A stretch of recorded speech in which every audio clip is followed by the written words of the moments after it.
Thanks for everybody for coming. This last discussion is a forum where I have some questions I'm going to ask the panel, but also there's questions that you'll feel free to ask once I get through our questions. We have a great panel today. So we have, I'll start from left to right. So Tyler is a developer at SpaceBound. Scott Bachman, Tyler Anderson. Scott Bachman is a senior .NET developer. We have Brian Fox. He is a network administrator at SpaceBound. Rob Netkin. He is and these are all 10 plus years security IT professionals. Rob Netkin. He's also the voice you heard today. Got a great radio voice and TV voice, and I wish I had his voice. But he's IT and software solutions and all-around tech guru. And then Dan Francisco, he's a security expert, cybersecurity. He does a great job in trying to lay out, Dan Francisco at the very end, on the latest cybersecurity threats. If you had a chance to hear his presentation, he always has great content on what we should look out for.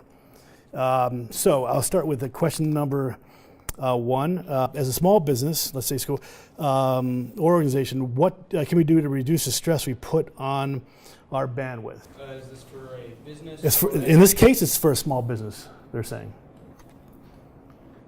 For a small business to start with, you could start by having like an update server and stuff like that, so Windows Updates doesn't pull a huge amount of bandwidth off your network, because when all your computers are downloading an update, every single one of them is touching the internet and pulling that one update, when you could have a central location that downloads it only once, and then all your computers connect to that and then download the update that way instead of hitting your internet each time.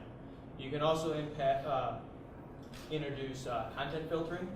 If you do that, you can actually stop people from going to YouTube, listening to music during the day and stuff like that, because all that stuff eats your bandwidth, especially video, listening to music, Pandora, anything like that eats a lot of bandwidth out of your pipe, per se. So I'll add on to that from a security perspective. Content filtering is great because one of the things about the bandwidth question in particular is you don't know what's eating up your bandwidth half the time, right? So a content filter will actually help identify what some of that traffic is and how it classifies, and then you can then take steps to further reduce that, as you mentioned, to find out that it's your cache system that's really overloading your bandwidth, or social media or something that's overloading your system.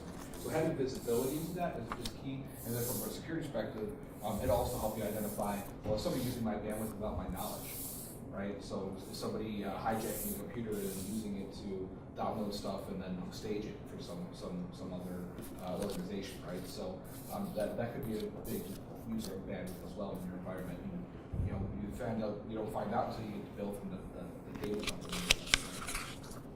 And the thing to sum up with both of these points, and just to amplify them a little bit more, is you really need information. You need knowledge is power, to repeat that overused phrase. You need to have knowledge about your network. Because there are lots of things that can cause network problems. There could be problems in the way the network is put together. Maybe this was state of the art 20 years ago, but then all of a sudden you discover, wait a minute, we have 20-year-old wire in the walls.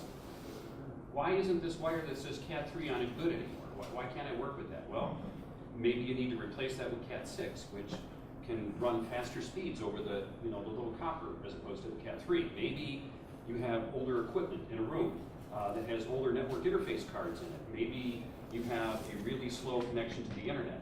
All of these things add up, and the speed of your network is the speed of the slowest bottleneck in that equation. And whatever that small piece is, that's your maximum to get through that network. So if your bottleneck is the internet, that's as fast as you're going to go. If your bottleneck is the pipe to the internet, in terms of your closet, if your bottleneck is some really poor design because you had the nice kid down the street design your network, and that was like 10 years ago, and you haven't really done anything to it, that could be part of it. You're going to need some information. You're going to need to pull in a resource to say, hey, analyze this problem and break it down and tell us, where are the issues? Which one of these things is causing my problem? You need that knowledge. You need to draw upon that expertise. Probably, I assume, based on this event and also just overall technology environment. This gentleman is asking, why do you think there is so much resistance to accepting and adopting this technology into education? IT is information technology, and so is education. So based on today's event, if the panel here, if you can give some feedback on this gentleman's question on the resistance of accepting this the technology into our schools, et cetera. If you can maybe touch on that. Whoever wants to take it. I can start us off. All right. So one roadblock that you always have when you try to integrate new technology to any environment, whether it's a school or a business, is people need to be familiar with it. They need to be aware on what they're going to be using for, how they can assist them. That you can put a wonderful new product in front of a person and tell them this can solve all their problems, but if they don't know how to utilize it properly or take advantage of all its capabilities, it's just one more thing they have to learn and do.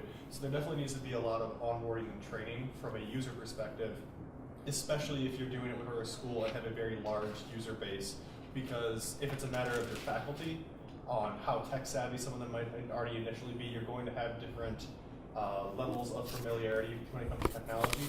And if it's something that the students themselves are going to be using, that varying on the side of the school can be quite a large number. And you need to have that almost enthusiasm for people who want to be able to learn and adapt and adopt a new piece of technology. But that's always an initial hurdle you have, is just people have to be familiar. They have to know on how this can actually help them, as opposed to just being given a product and then not knowing necessarily what they want to do with that. Well, I'll say from a security, fairly speaking, security perspective, it's a very reactive market, right? So people don't invest in security solutions until they've had a breach a lot of times, right? And that's just the reality of it, because they all assume that nothing's going to happen to me until it actually happens, right? And so it's always a challenge on my end to try to convince people that they need this stuff before they actually need it.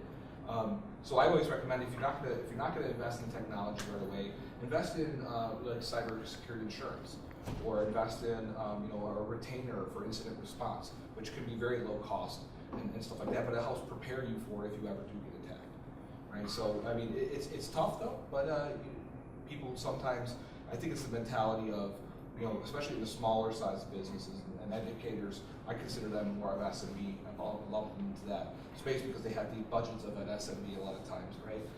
It's what am I going to do for my money?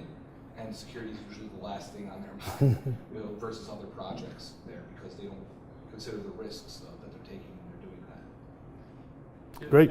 If I may add to that, I was just going to say, educators have the impossible challenge of trying to do everything with finite resources, whether it be budget or whether it be time. I mean, I'm amazed how anybody administers anything in any kind of educational institution with all the demands that are on their time.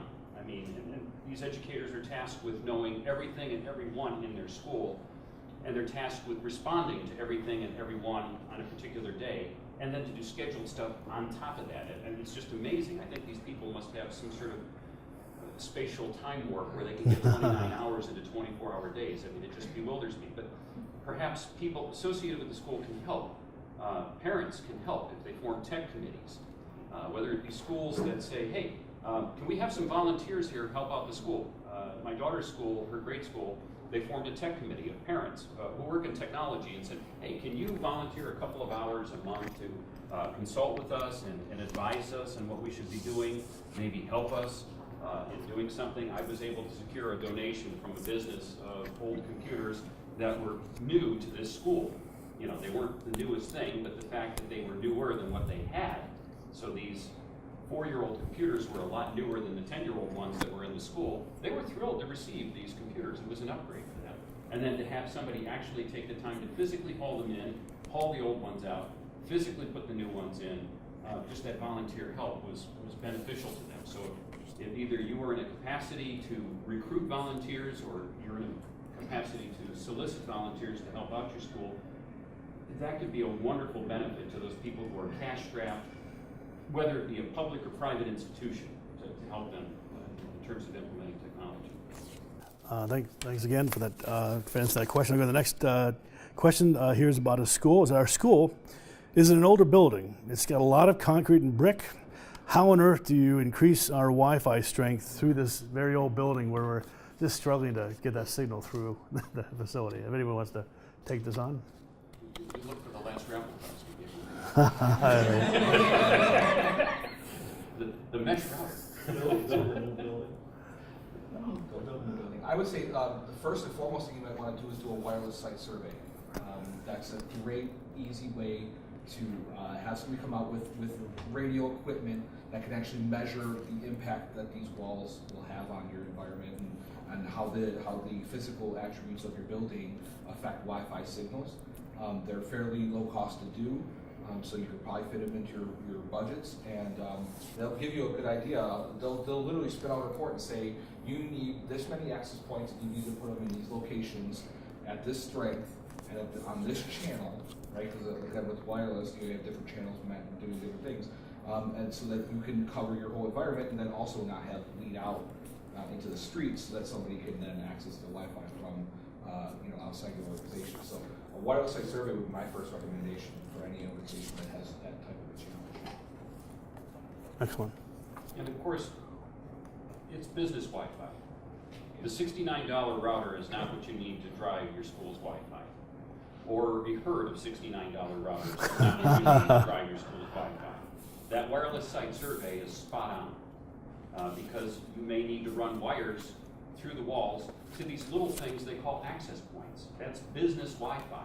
It's a different creature than your home Wi-Fi because it's a larger capacity. You're not talking about 2 or 3 or 4 people. You're talking about 100 that are going to be using these Wi-Fi networks, and it's got to be designed to handle the capacity of a couple hundred.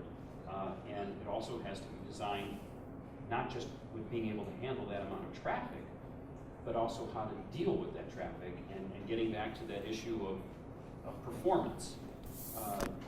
You can have, to use a car analogy, a car with a poorly tuned engine or a well-tuned engine, and networks need a certain degree of tuning. That site survey is, again, spot on with allowing you to put the blueprints together to tune that business network. I would, to add on to that, and again, coming from a security perspective, one of the main things you want to do to protect those environments is have a public and a private version of your Wi-Fi. Maybe even have 3 networks on your Wi-Fi.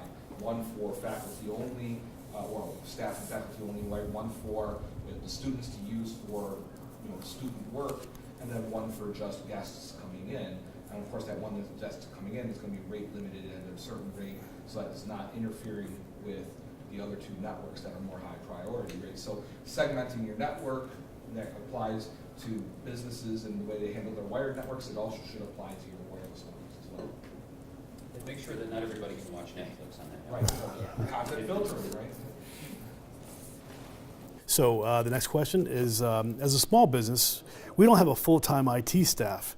What are some of the best practices to help us with storage space? And that's the issues with slowing down the network, or issues with whether it's bandwidth or whether it's storage. What are the certain things that a small business can, like tricks that small business can do to when it comes to, we talked about bandwidth before, or storage. Obviously, cloud, you can touch upon outsourcing to cloud services, et cetera. So you want to touch upon again the struggle of a small business with they just don't have the full IT staff to probably architect some of these things that larger companies have. I'll as Okay. a non-SpaceBound guy, I'll say that's where your partners come in play, right? Yeah. That's the first and foremost thing. If you don't have an IT staff, leverage a group like this group here that has an IT staff that can help you evaluate your network and evaluate where your storage capacity is being tapped out, right? Evaluate all these things and then recommend solutions to help solve that, right? So, that's been my de facto answer for a lot of things is to leverage your partnerships and leverage the people you trust, and don't try to do it all yourself, right? Now, answering the question of is that the most cost-effective way to do it, you have to get into that battle of, well, if I do it myself, you have run the risk of doing it wrong and having to redo it, right? And chances are, if you don't have an IT staff, you don't know what you're doing, you're going to do it wrong. You're going to call up SpaceBound again, and then they're going to charge you double to fix your house, right? So just go with these guys to begin with and wash your hands at that point. By the way, let these guys take all the risk of managing. And it's a very common solution to outsource IT needs. Lots of companies are doing that, even companies that have on-site hardware. And just to clarify, I'm an occasional associate of SpaceBound. I'm not an employee of the SpaceBound company, just to clarify. So there's a couple of us here, we're not actually inside the organization. But the point of having vendors that you trust is so important. I work as an independent IT consultant doing work with companies that have older computer systems. And I've serviced several clients. One client who literally got rid of their entire IT staff because they had a change in their organization. And they found it more cost effective to work with initially consultants to bridge the gap to moving to software as a service, meaning somebody else supporting the hardware and software and providing them applications over the internet, web-based delivery, and using that kind of a resource rather than using in-house IT people. Because the size of their organization had shrunk and because it was easier for them to do that. But yes, if you don't have IT resources and you do it yourself, you're taking a risk. Would you fix your own car without knowing what you're doing? Would you do your own surgery without knowing what you're doing? Okay, and if the answer to those two silly examples is no, then maybe you don't want to do your own IT without knowing that information. Because a simple mistake, and professionals can make mistakes too, can be very expensive. You know, forgetting to put a password on a cloud service, and then all of a sudden that cloud service is taken away by somebody else and they hold it ransom for you. And it's like, I can't do my business because they have the keys to my information resource.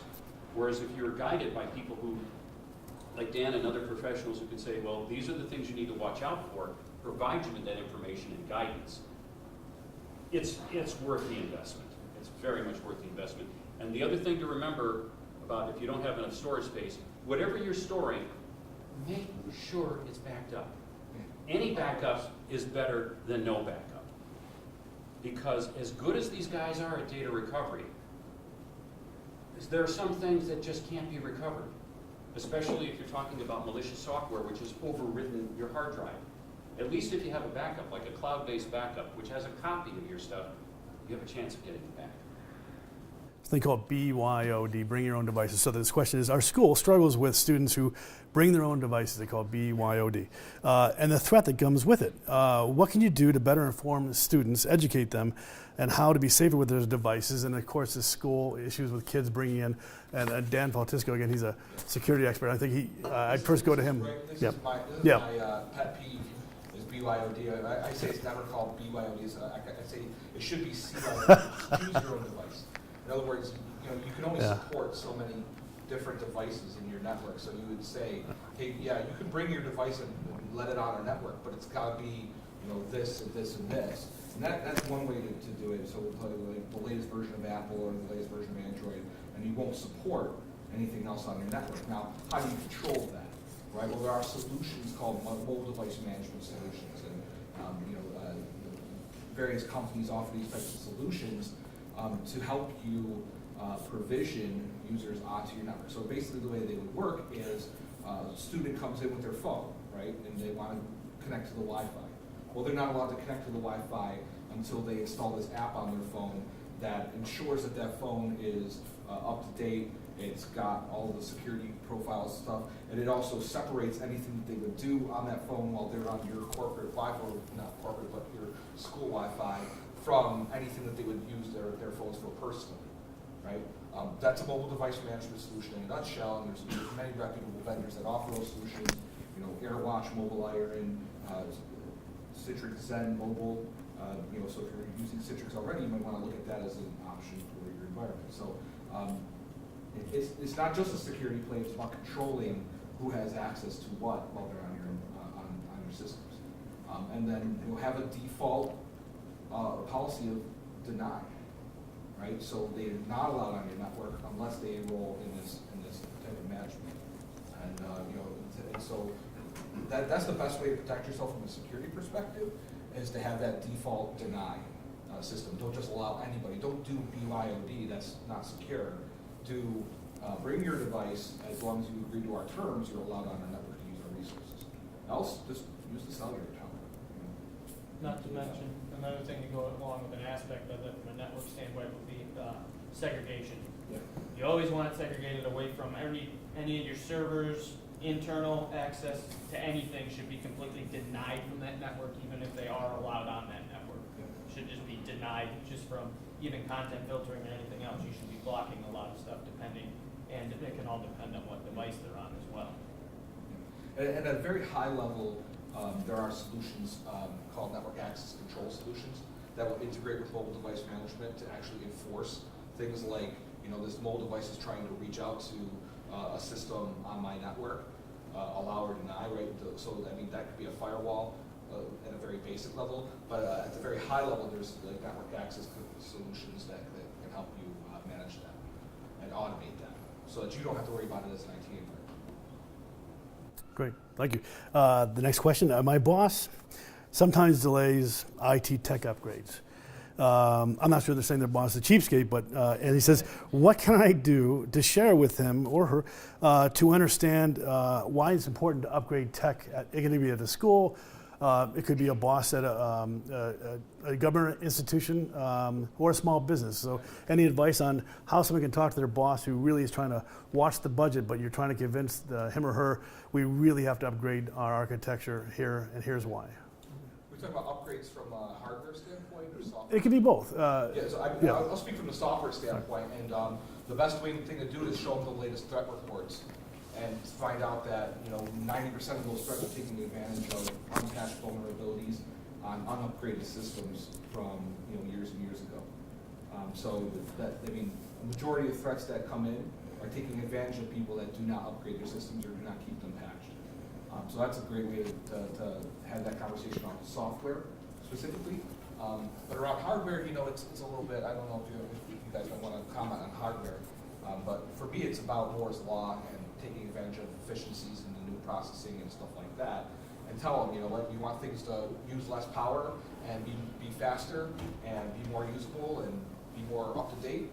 That's why we have a cycle of refreshing our systems every 3-5 years, right? Whatever that system may be. Not to mention in that, you're pretty much, if you're running old hardware, you're pretty much just taking the chance and you're putting it in pretty much Murphy's Law. Anything that can fail is going to fail. And pretty much when they get to that point, they become very unstable and unreliable at that point. It's just because the hardware is just getting old at that point and just starting to degrade.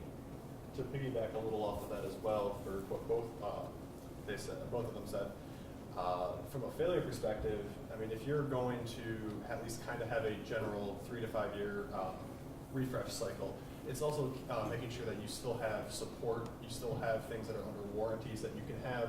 If something were to fail, God forbid, you have a backup plan, you have something that's ready to help mitigate that, as opposed to you're just up a creek without a paddle and now you have to go buy something completely brand new. You have at least that support, you have some potentially warranty if you have a general refresh cycle. But even from a security perspective with a lot of that too is there's just always going to be vulnerabilities and issues that happen with things coming out of date, and you do want to make sure that you are keeping up the latest with a lot of things. And from a hardware perspective, it's very difficult to patch any sort of vulnerability. It generally would require some sort of update, some sort of upgrade, and sometimes you're just out of luck with that might no longer be supported, which again comes into the refresh cycle. It's a challenge. I delivered a presentation 4 years ago at the Information Security Summit called How to Sell Your CFO on Your Security Initiatives. And at the organization I worked at the time, I managed this information security aspect of the business. And one of the points that I made is that a lot of your decision makers make decisions based on emotion. So all of us in the technology field can know all the reasons why you need to do something. And it will be lost on the decision makers for one of a couple of reasons. One, they make their decisions not necessarily based on all the logic. They make it based on emotion. And so you need to be aware of what the emotions are to those decision makers. And two, and this is the challenge that a lot of us face, is you can't be a prophet in your own village. You could be absolutely right, and you can deliver the information that is spot on. But if somebody else from the outside comes in and says exactly what you said, maybe worded the slight bit differently, it seems like Holds a lot more weight. it's the authority that carries the day. And so sometimes the way you get your stuff done is to bring somebody else and say exactly what you're saying. I kid you not, because you can't be a prophet in your own village. And whether you're trying to motivate a school board, or whether you're trying to motivate a CFO or other decision maker, sometimes that's what you have to do.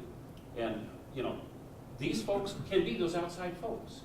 You know, there are lots of people that can provide that information.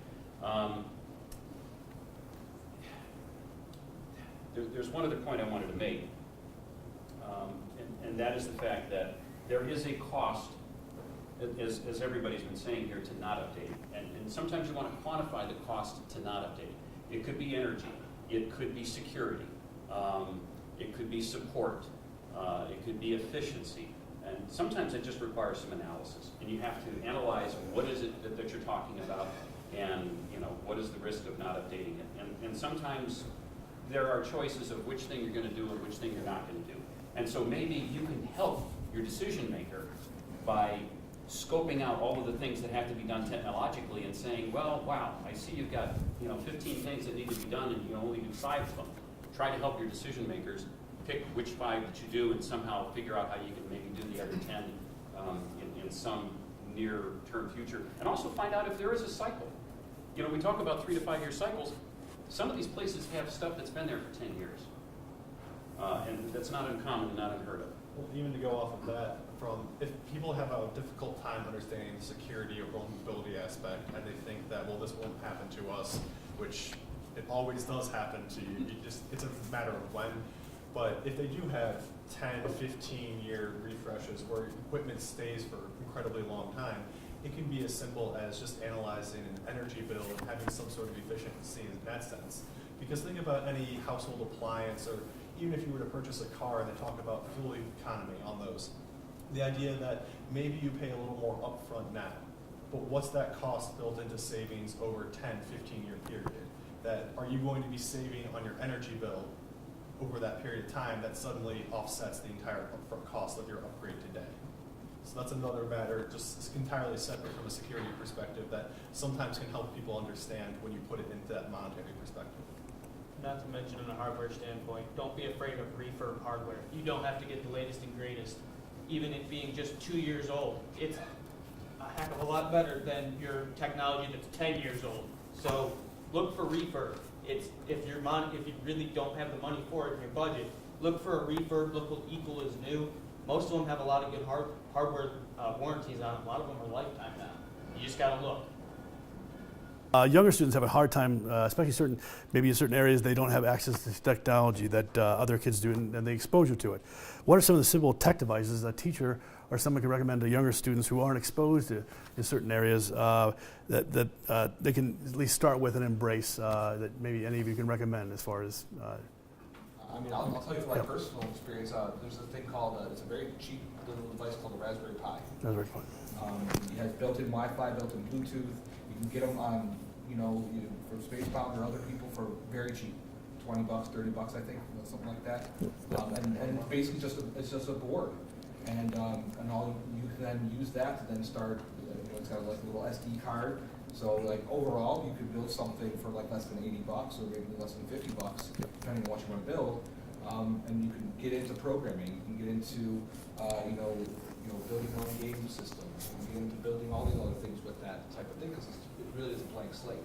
So I find, especially like kids, and because I have one, when you engage them and engage their creativity and give them a blank slate, they're much more apt to say, hey, wow, what can I do with this, and go from there. So yeah, Raspberry Pi is a great little tool for that. Especially from the programming side of things there, I know some of the first formal class I had regarding programming, we just made games. And we made games pretty much nonstop that entire class. Because it's, from the programming perspective, you need to be very deliberate and specific about what set of instructions you have, that it needs to follow the rules that you tell it to. And games always have rules to them. And it also helps to have a situation where a lot of people might be familiar with the game and already have an understanding of how it works, and they tend to be fun, and it can be something that engages a person. One of the things that was one of the simpler projects we had to do was just making the program play tic-tac-toe. which it sounds so simple for a person, but when you think about all the different rules about making sure that the program won't accidentally overwrite what somebody already did, how does it know when to block and stop someone from winning, how does it know when it can win, and you start thinking about all these different questions that people aren't necessarily geared towards looking at a problem from that perspective. But a game can certainly help with thinking about how do I win, how do I lose, how do I play within the rules that I need to define for myself. Well, thanks to our panel, Dan Faltisco, Rob Netkin, Brian Fox, Scott Bachman, and Tyler Anderson. Thanks so much.